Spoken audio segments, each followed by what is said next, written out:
Hi friends, இன்னைக்கு நம்ம பார்க்க போகிற movie updates. Director Lokesh Kanagaraj press and மீடியாவை மீட் பண்ணி அவருடைய அடுத்த படத்தோட அப்டேட்டை கொடுத்துருக்காரு. அதில் ஃபர்ஸ்ட் இப்போ நம்ம லோகேஷ் கனகராஜ் அருண் மாதேஸ்வர் இயக்கத்தில் டிசின்ற படத்தில் ஹீரோவாக நடிச்சிட்டு இருக்காரு. இன்னும் ஷூட்டிங் முடியல, 25 நாள் இருக்கு. இதை முடிச்சுட்டு அடுத்த அல்லு அர்ஜுன் படம் பண்ண போறேன்னு சொல்லியிருக்காரு. அல்லு அர்ஜுன் படம் முடிஞ்சதும் கைதி 2 பண்ண போறேன்னு சொல்லியிருக்காரு. ஸோ எல்சியூ பண்ணுறது கண்டிப்பாக கன்ஃபார்ம் ஆகிருக்கு.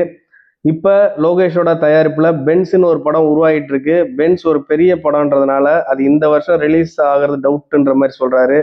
மேக்ஸிமம் கண்டிப்பாக அடுத்த வருஷம் வந்துடும்ன்ற மாதிரி சொல்றாரு. கைதி 2 பொறுத்த வரைக்கும் 2027 தான் வருங்கிற மாதிரி சொல்லியிருக்காரு. கைதி 2ஓட அப்டேட் மட்டும் அவர் கொடுக்கல. விக்ரம் 2, ரோலெக்ஸ் இது எல்லாமே என் கமிட்மெண்ட்னு கன்ஃபார்ம் பண்ணியிருக்காரு. ஸோ அந்த வகையில் விக்ரம் 2, ரோலெக்ஸ்லாம் ஃபியூச்சருக்கு வரப்போகுது. ஸோ ரோலெக்ஸ்ன்றது ஒரு ஸ்டாண்டர்டான ஃபிலிமாக இருக்கும். ஆனால் விக்ரம் 2 தான் அவரோட எல்சியோட எண்டு கேமாக இருக்குன்ற மாதிரி சொல்லியிருக்காரு. இப்போ அடுத்து லோகேஷ் கனகராஜ் பண்ணுற இந்த 23 ப்ராஜெக்டை பற்றி ஒரு கேள்வி கேட்கப்பட்டிருக்கு. இதுதான் இரும்பு கை மாயாவியான்னு. இதுக்கு அவர் கிளியராக ஒரு பதில் சொல்லலை. இப்போ தான் இந்த ப்ராஜெக்ட் பண்ணிகிட்டு இருக்கோம்.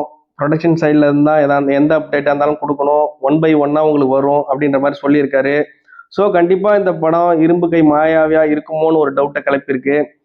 இதில் ஃபர்ஸ்ட் சூர்யா நடிக்கிறதா இருந்தது, அதுக்கப்புறம் அமீர் கான் நடிக்கிறதா இருந்தது.